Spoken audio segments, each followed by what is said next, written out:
after the rain. The sun was slowly rising over a quiet suburb in Ohio. A small two-bedroom house sat at the end of a cul-de-sac, surrounded by neatly trimmed lawns, white fences, and American flags hanging by the doors. The only sound in the kitchen came from the coffee machine sputtering to life.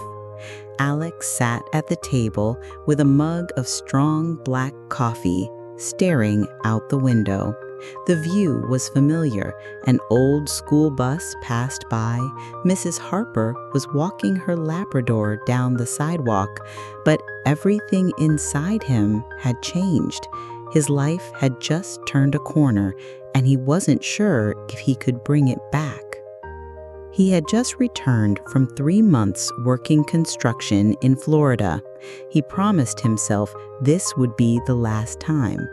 Just enough money to finally buy the house his wife Claire had dreamed about, with a yard for their kids, Tyler and little Emily.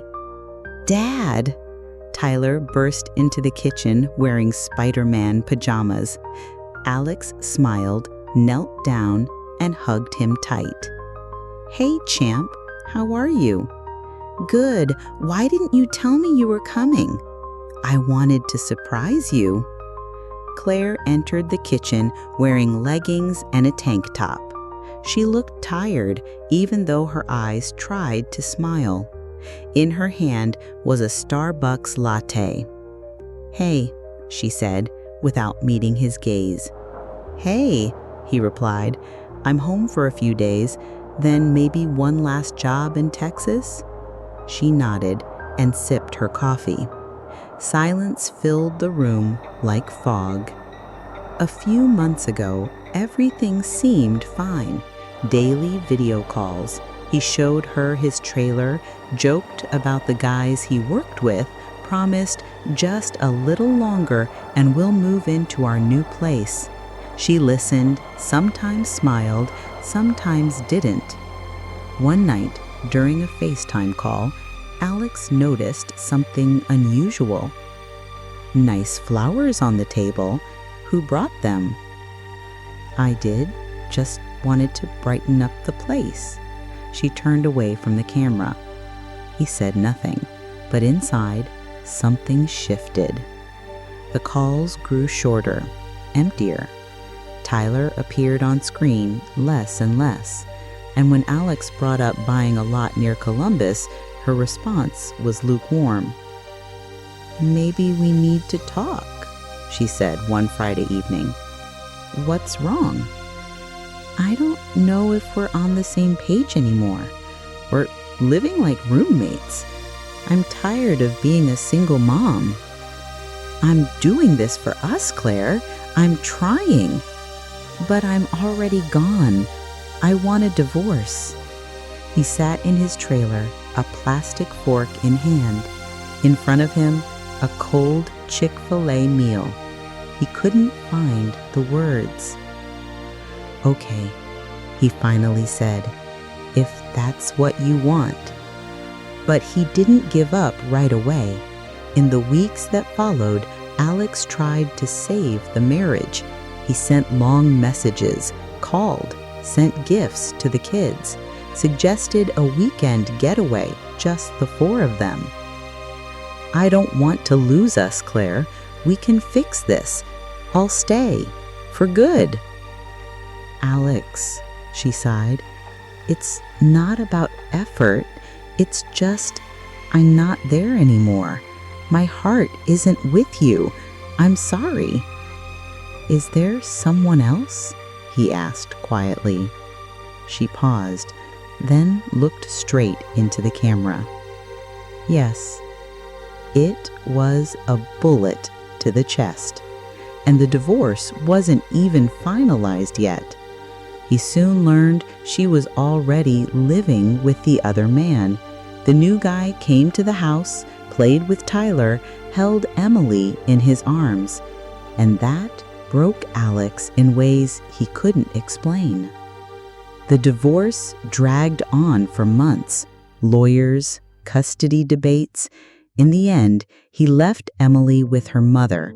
She was still too young and moved into a small, cheap apartment in Cincinnati. One day, while visiting to see Tyler, Alex spotted Claire at the park.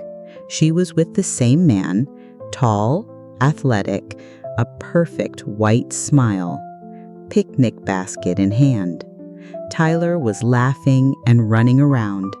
He didn't walk over, just watched from a distance. That was all he needed to know. He buried himself in work. In the evenings, he often sat in a small coffee shop near his apartment. That's where he met Marie, a woman with deep, understanding eyes and a soft voice. She served coffee with a warm smile and always said, "Hang in there. We all have our storms." One evening, he stayed late with his laptop. "Are you writing?" she asked. "No, just thinking. Sometimes the page listens better than people." "I get that." And so it began.